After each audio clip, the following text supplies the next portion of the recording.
yesterday, and we will get to this. Yesterday, we had mentioned that Kurt Volker, the unpaid special envoy to Ukraine, was headed in to a closed-door session with the Intel committee. And apparently he was in there for like 8 or 9 hours.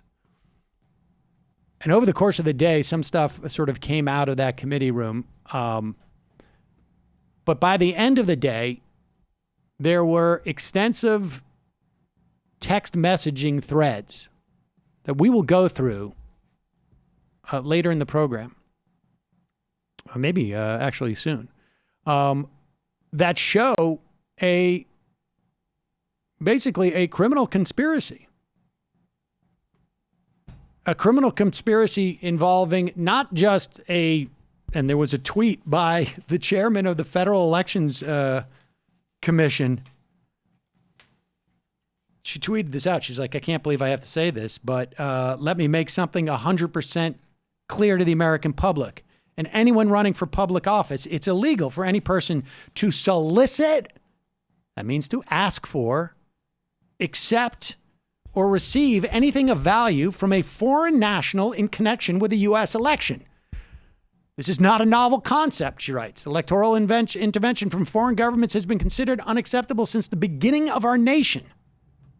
Our founding fathers sounded the alarm about foreign interference, intrigue, and influence.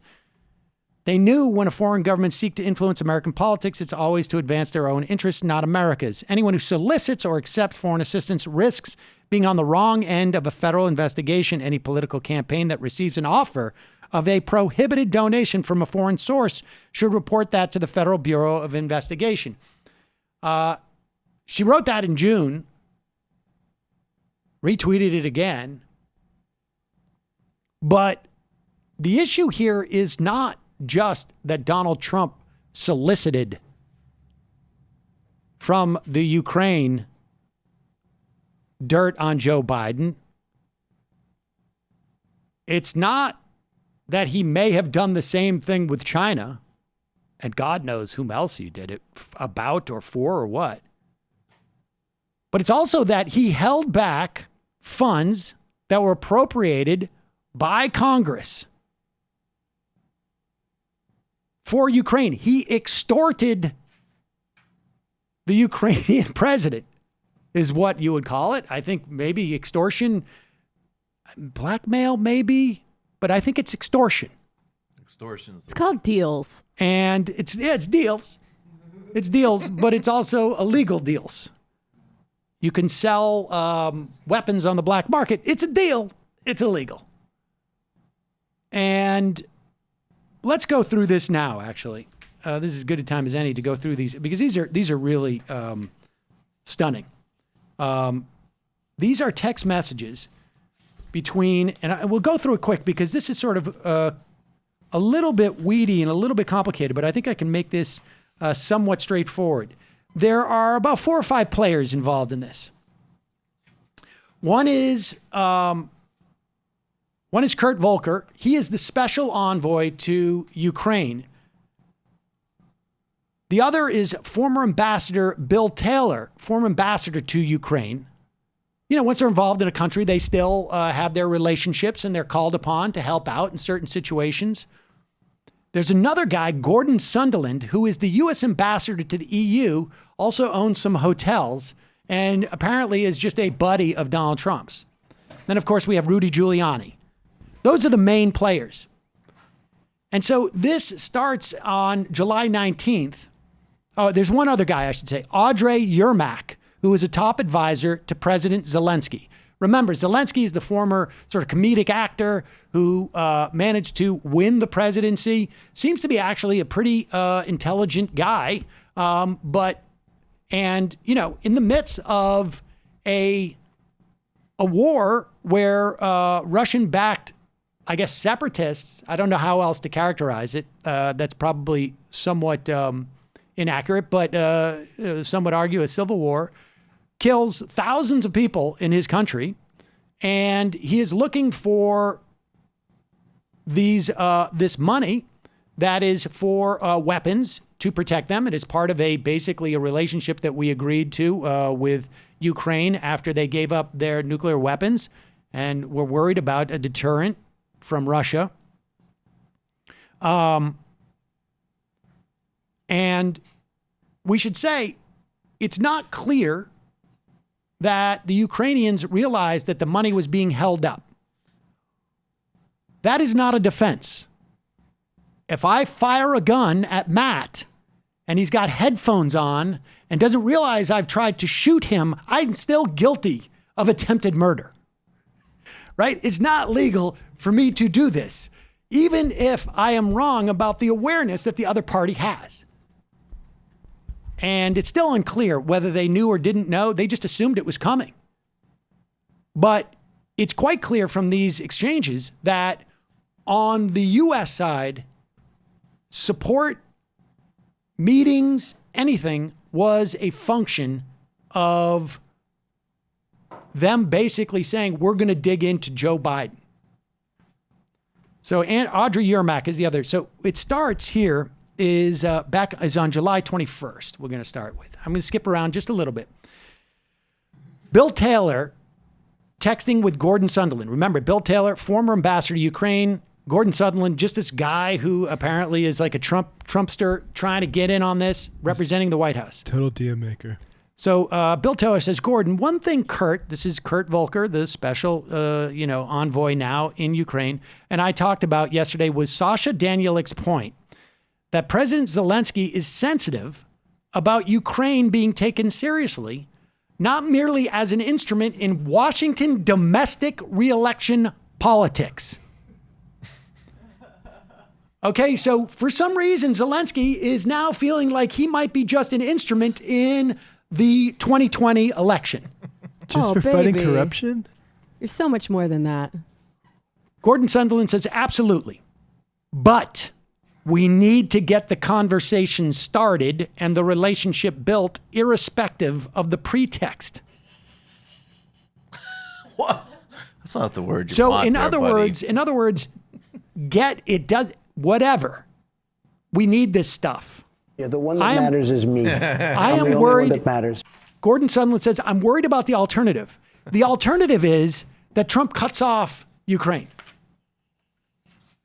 Okay, so we go through some other stuff. Rudy is involved now. For some reason, Rudy is involved. The president's lawyer is involved.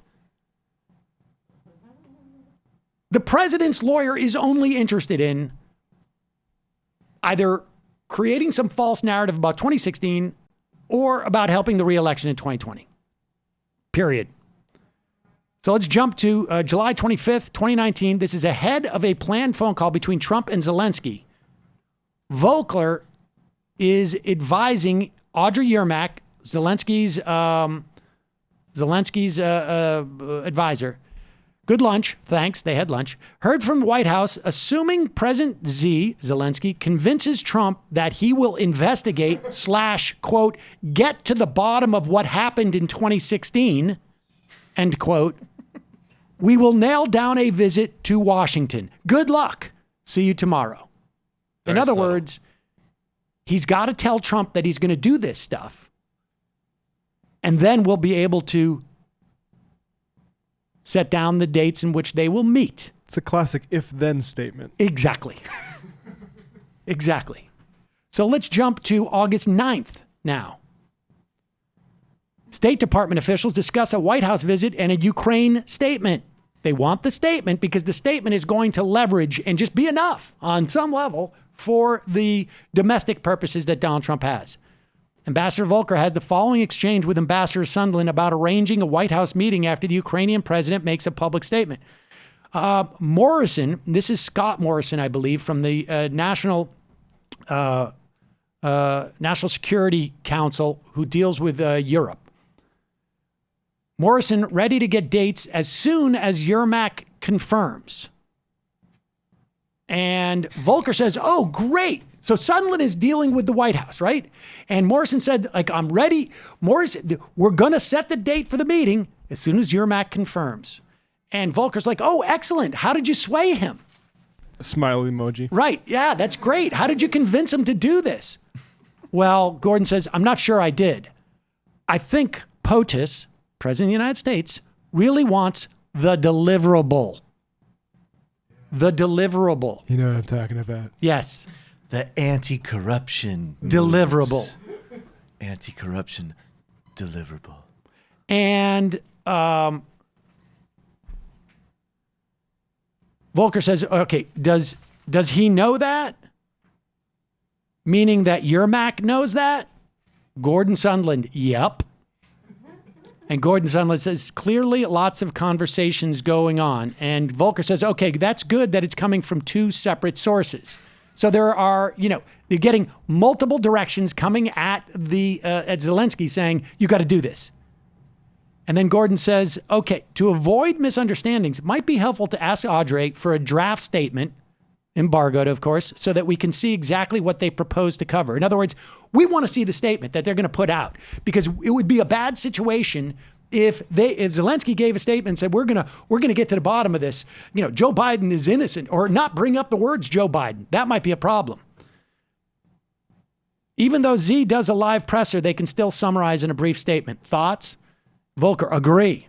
So let's get a draft to make sure that they're on the same page as us, that the deliverable is going to be what we want it to be. Just to make sure the secret messages were received. Skipping ahead to August 10th now. Zelensky's aide, Audrey Yermak, pressed Volker for a date for the White House visit before committing to a statement announcing an investigation. They don't even trust Trump. So they don't want to go out and give the statement and then have Trump say, oh, well, I'm not going to visit now. And you're not getting your money. So Yermak says, hi, Kurt, please let me know when you can talk. I think it's possible to make this declaration and mention all these things which we discussed yesterday, which we now know. Volker's delivering this. Sunderland is delivering this message. This is like the But it will be scene. But it will be logical, I think, to do after we receive a confirmation of a date. We inform about date of visit and about our expectations and guarantees for future visit. Let's discuss it. And then Volker says, it's late. We'll discuss it later. Okay. And then later in the conversation, he says, Yermak says, once we have a date, we'll call for a press briefing announcing upcoming visit and outlining vision for the reboot of U.S.-Ukraine relationship, including, among other things, Burisma, which is the name of the oil company that Hunter Biden sat on the board of, and election meddling in investigations.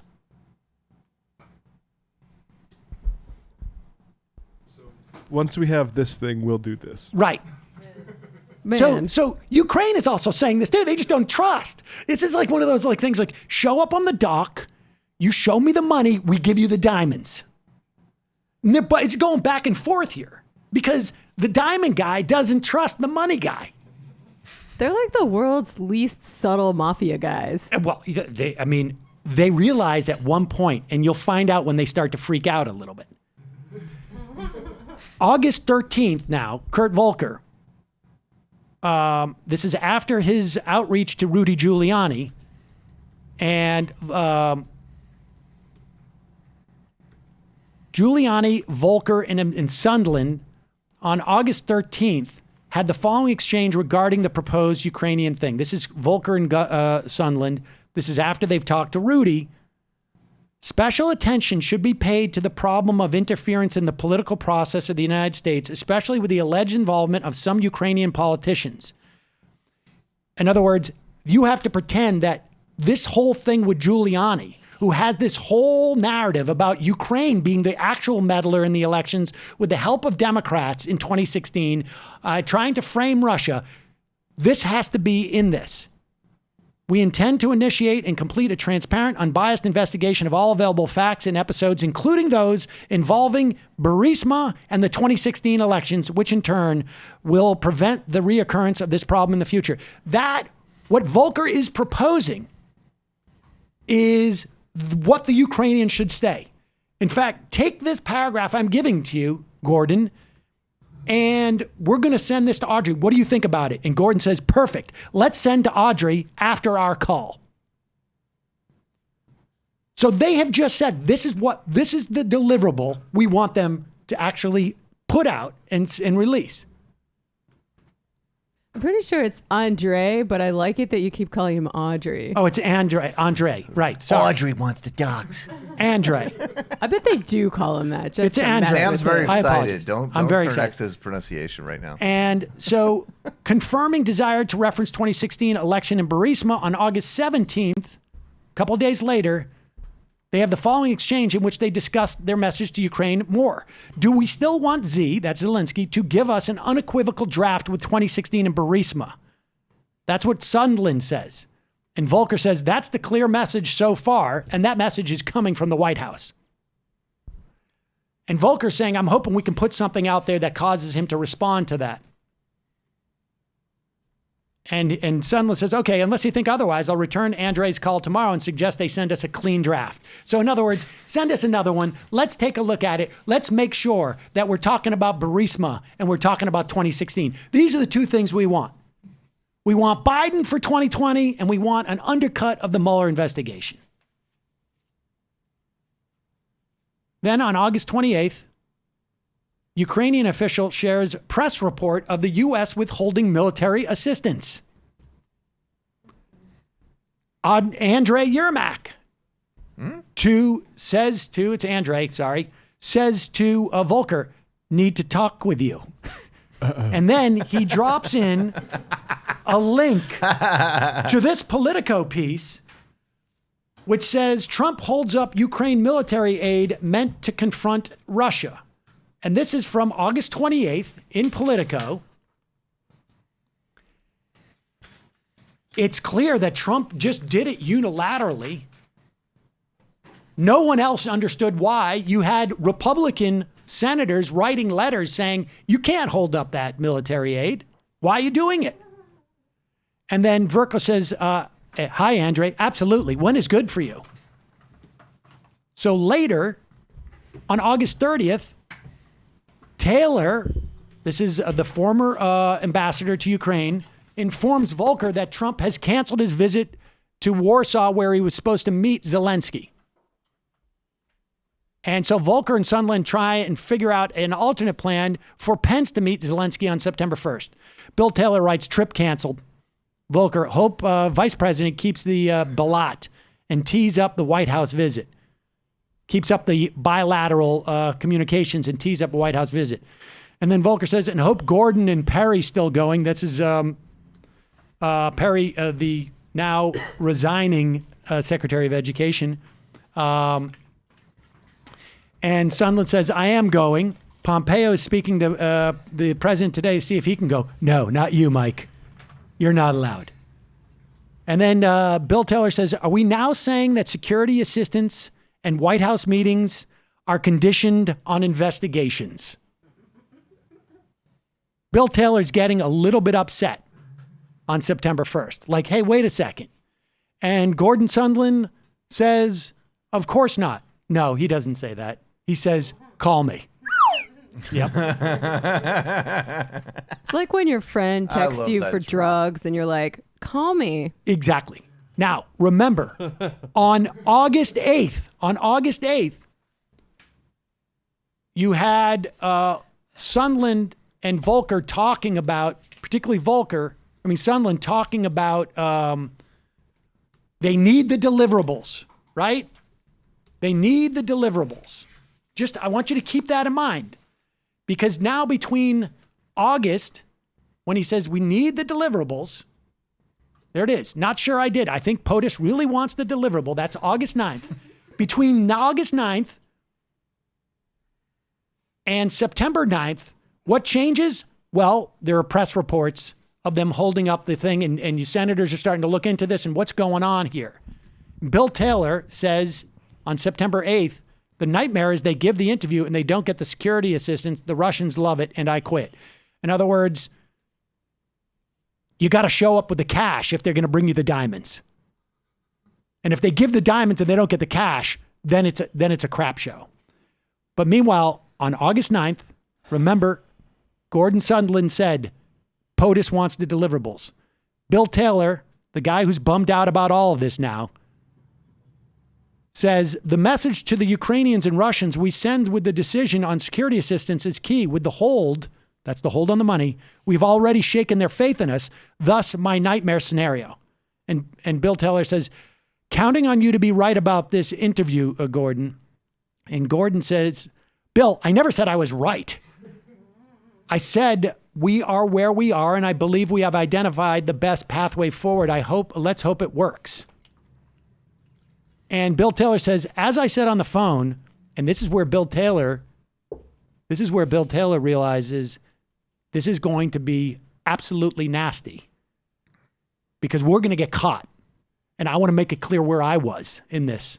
As I said on the phone, because you do not put this in print unless you want it in print. Like, this is a very conscious thing. As I said on the phone, and I can tell you that from someone who has attempted to threaten litigation against people, this is what you do. You recount it. As I said on the phone, I'll sue you. As I said on the phone, I think it's crazy to withhold security assistance for help with a political campaign. And Gordon Sondland, who a month earlier, before this whole thing starts to blow up in everybody's face, realizes that Bill Taylor's setting him up, and he writes back, Bill, I believe you are incorrect about President Trump's intentions. The president has been crystal clear. No quid pro quos of any kind. Hate those. The president is trying to evaluate whether Ukraine is truly going to adopt the transparency and reforms that Zelensky promised during his campaign. I suggest we stop back and forth by text. If you still have concerns, I recommend you give Lisa Kenna or S a call to discuss with them directly. In other words, holy crap, Bill Taylor's wearing a wire. That's what he realizes. And that's what's going on there. And that's where we're at. And that all came out yesterday with Volker. And I think you're going to see them fall in a moment. Now, let me just take a break here to do some sponsors, and then we're going to bring... Well done, Rachel. So good. Very excited. I All I don't did was read know these things. if like you've just broken my brain, Sam, or what, but I find this chapter very compelling. This is